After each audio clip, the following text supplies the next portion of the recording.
Hi hello నమస్తే అండి. ఈరోజైతే బంగాళదుంప పాన్ పిజ్జాస్ చూపించబోతున్నానండి. చాలా టేస్టీ అండ్ హెల్దీ అండి. Welcome back to my channel అండి, ఈశ్వరి క్రియేషన్స్ ఫర్ ఆల్. ఇవి తిన్నారనుకోండి పిజ్జాలు కూడా మర్చిపోతారు, అంత బాగుంటాయి. నేను ఏ పద్ధతిలో చెప్పానో అలా చేసుకుందాము. ముందుగా అయితే 3 పెద్ద బంగాళదుంపలు కావాలి. వాటిని అయితే సాల్ట్ వేసేసి నేనైతే ఉడకబెడుతున్నానండి. ఇలా ఉడకబెట్టుకోవాలి బంగాళదుంపలు అయితేను. ఈ బంగాళదుంపలు ఉడికే లోపల దీంట్లోకి మనకి ఏమి ఎక్స్ట్రా కర్రీస్ కావాలి అనేది నేను చూపించబోతున్నానండి. ఇప్పుడు చూద్దాము అవి ఏంటనేది. దీనికైతే నేను వచ్చి మా ఇంట్లో ఉన్న క్యాబేజీ, క్యాప్సికము, ఆనియన్ తీసుకుంటున్నానండి. ఇవి వేయటం వలన పిజ్జా టేస్టే వస్తుందండి. అందుకే పిజ్జాల బదులు ఇవి తింటారని చెప్తున్నాను. పిజ్జా మైదాతో చేస్తాం కదండి, దీంట్లో ఎక్స్ట్రాగా స్వీట్ కార్న్ ఉంది మా ఇంట్లో, అది వేస్తున్నాను. మీరు ఇవి ఉంటే ఇవైనా తీసుకోవచ్చు, లేకపోతే మీకు ఏ వెజ్జీస్ నచ్చితే పిజ్జాలో అవైనా తీసుకోవచ్చండి. బ్లాక్ ఆలివ్స్ కానీ అవైనా కూడా వేసుకోవచ్చు. అవన్నీ వేసుకొని ఇలా చక్కగా అయితే చేసుకోవచ్చండి. వీటిని అయితే చిన్నగా చాప్ చేసి రెడీ చేసి పెట్టేసుకుందాము. ఈ లోపల మనకి బంగాళదుంప ఉడికిపోయాయి కదండి, వాటిని అయితే వేడి చల్లారిన తర్వాత బాగా మెత్తగా అయితే స్మాష్ చేసుకోవాలండి. ఎక్కడ కంతులు కానీ ఏమీ లేకుండా బాగా అయితే నొక్కేసుకొని రెడీ చేసుకోవాలి. కానీ ఫస్ట్ టైం కనుక ఎవరైనా నా ఛానల్ చూస్తున్నట్టయితే లైక్ చేసి షేర్ చేసి, వీడియో నచ్చితే సబ్స్క్రైబ్ అయితే తప్పకుండా చేసుకోండి. దీంట్లోకి అయితే బంగాళదుంపలో కొంచెం సాల్ట్ వేస్తున్నానండి. చూసారు కదండి, సాల్ట్ వేసాక కలుపుకోవాలి. తర్వాత దీంట్లోకి కొంచెం చిల్లీ ఫ్లేక్స్ ఉంటే ఆరిగానో కూడా వేసుకోవచ్చండి. ఇవన్నీ వేసుకోవటం వలన మనకి అది ఆరిగానో వేసాను, మంచి పిజ్జా టేస్ట్ అయితే వస్తుందండి. బంగాళదుంపతో పిజ్జా ఇది హెల్దీ, పిల్లలకి కొంచెం వెయిట్ తక్కువ ఉన్న వాళ్ళకి ఇవైతే చాలా బాగా పనిచేస్తాయండి. ఎప్పుడైనా గెస్ట్లు వచ్చారనుకోండి, వాళ్ళకి ఇలా వెరైటీగా చేసి పెట్టారంటే చాలా బాగుంటుంది.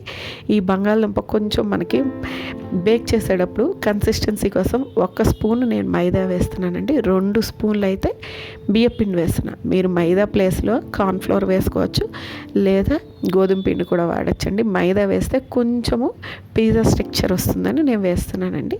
చూసారు కదండి, అవన్నీ వేసాక ఈ ముద్దనైతే బంగాళదుంప ముద్దని బాగా మెత్తగా అయితే కలిపేసుకోవాలండి. అన్నీ ఈవెన్గా కలిసిపోవాలి.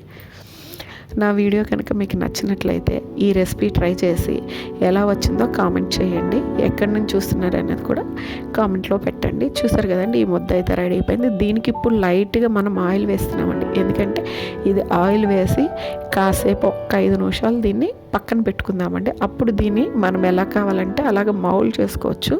చూసారు కదండి, ఆయిల్ వేసాక అయితే చక్కగా దీన్ని కలిపేసుకుందాము. కలిపేసి చక్కగా రెస్ట్ ఇద్దాం ఒక 5 మినిట్స్. అది రెస్ట్ ఇచ్చి తర్వాత ఏం చేయాలనే ప్రొసీజర్ అయితే చూపిస్తానండి. నూనె అయితే బాగా కలుపుకోవాలి. ఇందులోకి నూనె కూడా చాలా తక్కువ పడుతుంది. నెక్స్ట్ వచ్చేసి మనము దీంట్లోకి ముందరగా వెజ్జీస్ అన్నీ రెడీ చేసుకున్నాం కదండి, దాంట్లోకి కొంచెము వెల్లుల్లిపాయలు సన్నగా చాప్ చేసి వేసుకోవాలి. పెద్దవాళ్ళు ఎవరైనా తినేటట్టుంటే స్పైసీ కావాలంటే పచ్చిమిరపకాయలు వేసి, ఇది నేను మా పాప కోసం పచ్చిమిరపకాయలు లేకుండా ఓన్లీ చిల్లీ ఫ్లేక్స్ వేసే చేస్తున్నానండి. తర్వాత దీంట్లోకి వచ్చేసి కొంచెం టమాటా కెచప్ వేస్తున్నాను. పిజ్జా సాస్ ఉంటే పిజ్జా సాస్ అయినా వేసుకోవచ్చు. మా ఇంట్లో అది లేక నేను టమాటా కెచప్ అయితే వేస్తున్నానండి. ఇది కొంచెమే వేసుకోవాలి. తర్వాత ఇవన్నీ కలుపుకున్న తర్వాత వెంటనే ఈ వెజిటేబుల్ మిక్స్ అయితే మనం ఇప్పుడు పాన్ మీద పెట్టి చేసేసుకోవాలండి, లేదంటే వాటర్ వచ్చేస్తుంది. దీంట్లోకి సాల్ట్ కూడా వేస్తున్నాము. క్యాబేజీ, ఆనియన్ వేసాం కదండి ఈ సాసు, అందువల్ల వాటర్ తొందరగా రిలీజ్ అవుతుంది. దీంట్లోకి అయితే నేను మైనీస్ వేస్తున్నానండి. ఇది వేయటం వలన కూడా మొత్తం ఇలా కలిపేసుకుని చేస్తే మంచి స్ట్రక్చర్ వస్తుంది. అదే కాకుండా ఇదైతే డైట్ చేసే వాళ్ళు అయితే ఇలా పచ్చిగా తినేయచ్చండి. స్వీట్ కార్న్ ఒక్కటి ఉడకబెట్టుకొని ఇది ఇలా తిన్న, చపాతీస్లో కూడా ఇవి పెట్టుకున్నా బాగుంటుంది. మీ దగ్గర పన్నీర్ ఉంటే పన్నీర్ వేసుకోండి. తర్వాత ప్రాసెస్ చీజ్ ఉంటే అది కూడా వేసుకోండి. ఇప్పుడు వీటిని నేను ఆపం ప్యాన్లో ఎలా వేసుకోవాలనే చూపిస్తున్నాను. దీనికి లైట్గా తక్కువ ఆయిలే పడుతుంది కదా. ఇప్పుడు ఆపం ప్యాన్ మొత్తము ఆయిల్ అనేది గ్రీస్ చేసేసుకుందాము. ఇప్పుడు బంగాళదుంప మిశ్రమం అయితే మనకి రెడీ అయిపోయింది. ఇలా నొక్కి చూసుకుంటే ఉంటే తెలిసిపోతుంది. ఇప్పుడు దాన్ని చూడండి, దాన్ని ఆపం ప్యాన్లో ఎలా సెట్ చేయాలనేది చూపిస్తున్నానండి. అలా సెట్ చేసుకున్నాం అనుకోండి, చిన్న చిన్న కటోరీస్ లాగా. ఇప్పుడు పిజ్జా డౌచ్ మనకి ఎలా వస్తుందో అలా సెట్ చేసుకోవాలండి జాగ్రత్తగా. కింద అయితే హోల్ లేకుండా చక్కగా కొంచెం ఒక మాదిరి థిక్ లేయర్లో అయితే సెట్ చేసుకోండి. అలా చేసుకున్నారంటే ఇది బాగా సెట్ అయిపోతుంది. ఇప్పుడు అన్నిట్లో సెట్ చేసేసుకున్న తర్వాత ముందరగా మనం వెజిటేబుల్ మిక్స్ కలిపాం కదండి, అది వేసుకుందాము. అది వేసేసుకున్న తర్వాత మీ ఇంట్లో చీజ్ ఉంటే చీజ్ వేసుకోవచ్చు పైన. నా దగ్గర ప్రస్తుతానికి చీజ్ లేక నేను మైనీస్ వాడాను. మైనీస్ వాడినా కూడా చాలా బాగుంటుందండి. చీజ్ వేస్తే ఏమవుతుందంటే ఇంకొంచెం జ్యూసీగా వస్తుంది.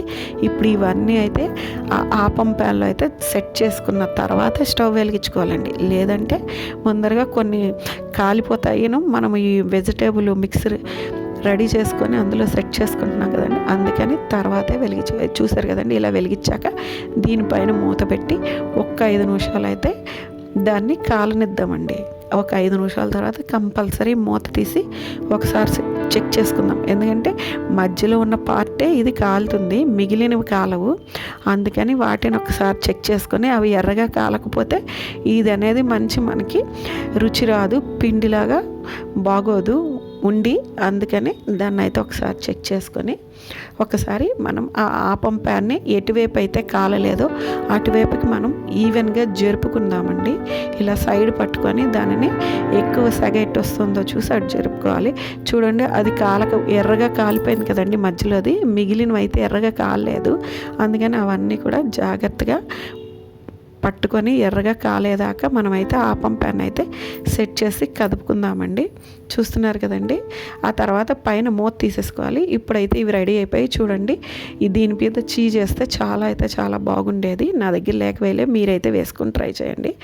చూసారు కదండి, ఇవైతే రెడీ అయిపోయి చక్కగా టమాటా కెచప్తో అయితే సర్వ్ చేసేసుకోవచ్చండి. చాలా టేస్టీగా ఉన్నాయి.